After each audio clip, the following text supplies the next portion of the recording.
Todos sabemos que los violines Stradivarius son los más caros y famosos del mundo, pero ¿sabían que estos instrumentos estuvieron a punto de desaparecer para siempre? Que después de la muerte de Stradivarius, nadie sabía con certeza dónde estaban los instrumentos ni cuánto podían costar. Y para que estos instrumentos llegaran hasta nosotros hoy en día, hicieron falta dos hombres completamente opuestos. Un conde italiano que a sus 20 años gastó toda su fortuna comprando violines que nadie más valoraba, y un carpintero que literalmente caminó por media Europa cargando instrumentos olvidados en sacristías y graneros. Ninguno de los dos era músico, pero los dos entendían algo que muchos músicos no entendían. Detrás de cada instrumento siempre hay una decisión económica, y esas decisiones son las que cambian la historia. Hoy vamos a entender historias y mitos detrás de los violines más caros del mundo, y como estos dos hombres completamente opuestos y sin saberlo, crearon uno de los mercados artísticos más grandes del mundo.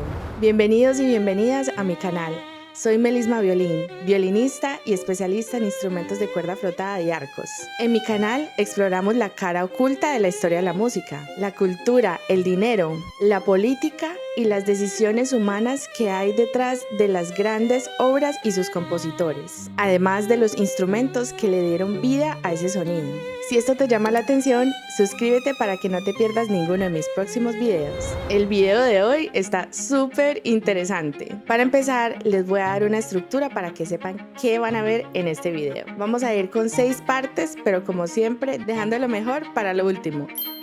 1. El mundo de los violines tras la muerte de Stradivarius. 2. Cosio, el noble italiano que a los 20 años compró todo el taller Stradivari y otros finos luthieres italianos. 3. Taricio, el carpintero que caminó por Europa con violines a cuestas.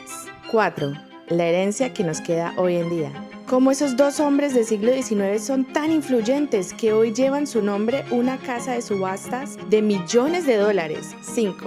El encuentro entre Cosio y Taricio. Y cómo de ahí nació la cadena que llegaría hasta Guillaume y Gillian Sons. Y finalmente, el Mesías Stradivarius, el violín que estuvo guardado en un baúl y que nunca fue tocado y que hoy es el violín más caro del mundo. Y a propósito, tengo un video que ahonda más profundamente acerca de ese instrumento. Seguramente les puede gustar y pueden aprender mucho más al respecto, así que se los dejo en el link de la descripción. Así que sin más preámbulos, iniciamos. 1. El mundo de los violines tras la muerte de Stradivari. Antonio Stradivari murió en Cremona en 1737 a los 93 años. Se estima que fabricó entre 1100 y 1200 instrumentos a lo largo de su vida. Una obra muy impresionante. Una producción extraordinaria para una sola persona, y tengamos en cuenta que esto fue siglo XVII y siglo XVIII, así que no había internet, no había luz eléctrica, no había tecnología ni herramientas modernas. Pero en el momento de su muerte, estos instrumentos no tenían el valor que tienen hoy. Eran herramientas de trabajo, sí, para los músicos eran muy valorados, pero no eran considerados todavía objetos de alto valor y de patrimonio histórico. Y al fallecer sus hijos, lo que quedaba del taller quedó disperso,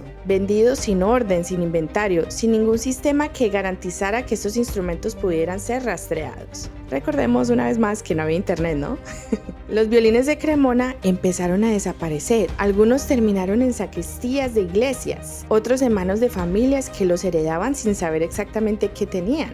Y ese problema, no saber distinguir un instrumento de valor extraordinario a uno ordinario, existe todavía hoy en día. Y precisamente al respecto quiero hablarles. Tengo una guía gratuita de cómo reconocer la calidad de un instrumento. ¿Qué mirar en cuanto a construcción, barniz, maderas? La encuentras con el link en la descripción, entonces la puedes descargar hoy mismo. Y en medio de este caos de olvido del legado de Stradivari aparecieron dos hombres, uno en Piamonte y otro en las carreteras de Europa. 2. Cosio, el noble de 20 años que compró todo el taller Stradivari. Ignacio Alessandro Cosio de Salabue nació en 1755 en el Piamonte, en el norte de Italia. Era noble, tenía recursos y desde muy joven desarrolló una pasión inusual para alguien de su posición.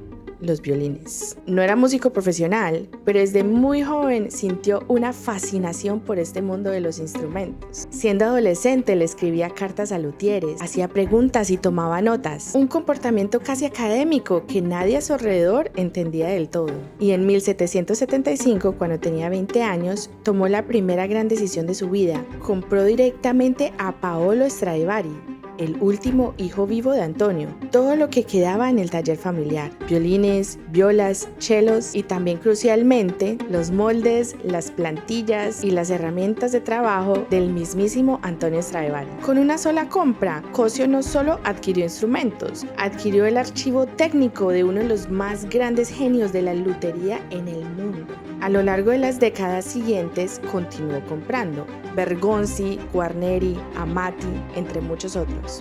Pero quizás su aporte más valioso no fueron los instrumentos en sí, sino lo que escribió sobre ellos, sus cuadernos de registro, conocidos hoy como el Carteggio Cosio. Son el primer catálogo serio de violines históricos que existe, pero de esto hablaremos con mejor detalle más adelante en el video. Cosio entendió algo que nadie más en su época había entendido. Estos instrumentos no eran solo herramientas, eran patrimonio, eran arte, eran negocio, y dedicó su vida a tratarlos como tal. Pero había un problema: Cosio compraba, guardaba y documentaba. Lo que no hacía era circular estos instrumentos por Europa, y para esto entra en juego un personaje completamente distinto.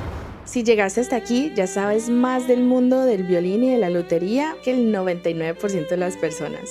Así que si este video te gustó, una forma muy fácil y gratis de apoyar mi trabajo es dándole like al video, dejar algún comentario, compartirlo con un amigo o amiga que saben que es apasionado sobre estos temas. Esas cosas le dicen al algoritmo que mi video vale la pena seguirlo mostrando a un público nuevo, y eso me ayuda a seguir creciendo para continuar trayéndoles contenido de alta calidad. Y si todavía no te has suscrito, hazlo ya porque hay mucho más por contar. 3. Taricio, el hombre que sacó los violines de las sacristías. Luigi Taricio nació alrededor de 1796 en la Lombardía, en el norte de Italia. Si Cosio era la nobleza, Taricio era exactamente lo opuesto: hijo de una familia humilde, sin educación formal, sin contactos en el mundo del arte ni de la música. Lo que sí tenía era un muy buen ojo para los violines y desarrolló una obsesión y una vida completa alrededor de esta pasión. Trabajó como carpintero y en ese oficio aprendió a leer la madera. Esa habilidad lo llevó a empezar a buscar violines viejos en iglesias, en sacristías, en casa de familias. Compraba barato, muy barato, y luego cargaba esos instrumentos en una mochila y recorría a pie los caminos entre Italia y París para venderlos. Esto se me hace inaudito porque imagínate un hombre con instrumentos finísimos en una mochila caminando, sabiendo que hoy en día esos instrumentos cuestan millones de dólares, cientos de miles de dólares, y siempre están en un estuche y siempre tienen un seguro. Bueno, hoy en día los valoramos y los cuidamos más, pero para que sepan todo el recorrido histórico que tienen estos instrumentos. En París, los luthieres ya lo conocían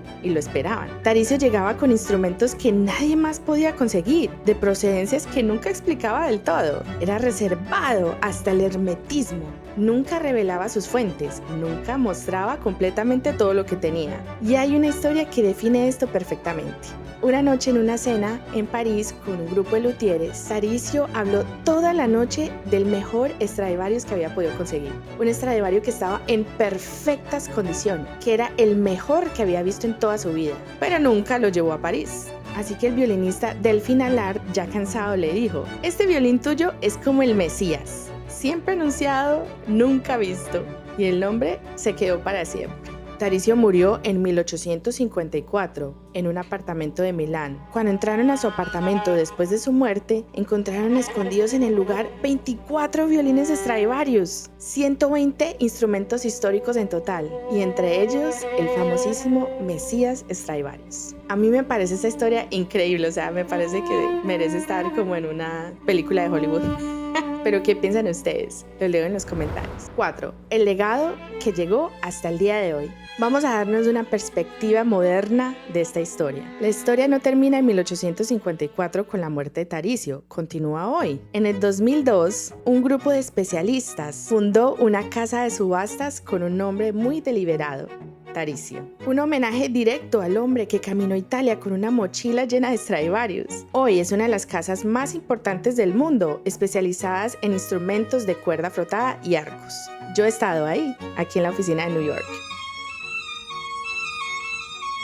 He comprado y he vendido instrumentos con ellos. Si tú estás pensando adquirir un instrumento o un arco, ofrezco una consultoría especializada para esto. Escríbeme, mi correo electrónico está en la descripción. Bueno, para poner un poquito mejor este legado y cómo llegó hasta el día de hoy, vamos a volvernos otra vez al tiempo hasta el siglo XIX. A principios de la década de 1820, estos dos mundos se cruzaron. Taricio llegó hasta Cosio, ya anciano, y le compró una parte significativa de su colección, los instrumentos y con ellos los documentos. Cosio había construido el archivo, Taricio le dio movimiento y valor en el mercado, porque después de todo Taricio se convirtió en un gran comerciante. Y cuando Taricio murió en 1854, el hombre que tomó el primer tren a Milán también era comerciante. Jean-Baptiste Vuillaume era el luthier más influyente de París, incluso de toda Europa.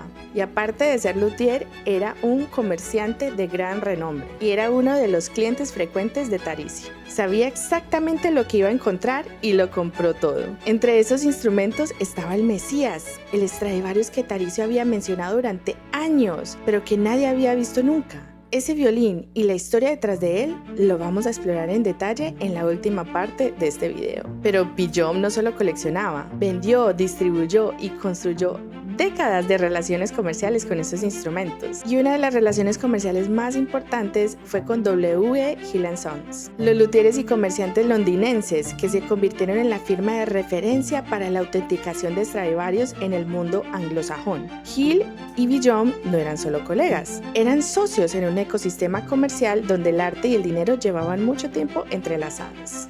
Cosio era un noble con capital, Taricio era un carpintero con buen ojo, Vuillaume era un luthier y un artesano con visión de empresario, Hill era una familia con marca y reputación, ninguno de ellos era simplemente un amante de la música, y todos dejaron un gran legado en los instrumentos hasta el día de hoy. 6. Última parte, el Mesías Stradivarius. Y llegamos por fin a la historia del violín. El Mesías Stradivarius fue construido en 1716, en el periodo de oro de Stradivari. Si quieren explorar más acerca de Stradivari y su periodo de oro, tengo un video completo que lo pueden encontrar aquí en pantalla o en el link de la descripción. Cuando Vuillaume abrió el baúl de Taricio en Milán, ese instrumento estaba ahí, sin haber pisado un escenario jamás. Lo compró, lo estudió y siguió sin tocarlo y sin venderlo. Mucho tiempo después, pasó por varios propietarios hasta llegar a W. Hill & Sons, quienes en 1939 lo donaron al Museo Ashmolean de Oxford. Ahí está hoy. Es el violín Stradivarius mejor conservado que existe. Nunca ha sido tocado en concierto público. No tiene precio de subasta porque nunca ha sido subastado. Es patrimonio, es historia. Y ese es el final más extraño de esta historia. 3 siglos de decisiones económicas, un conde que compró, un carpintero que transportó, un luthier que adquirió, terminaron produciendo algo que nadie se atrevió a vender. A veces el dinero no destruye el arte, a veces lo congela en el tiempo.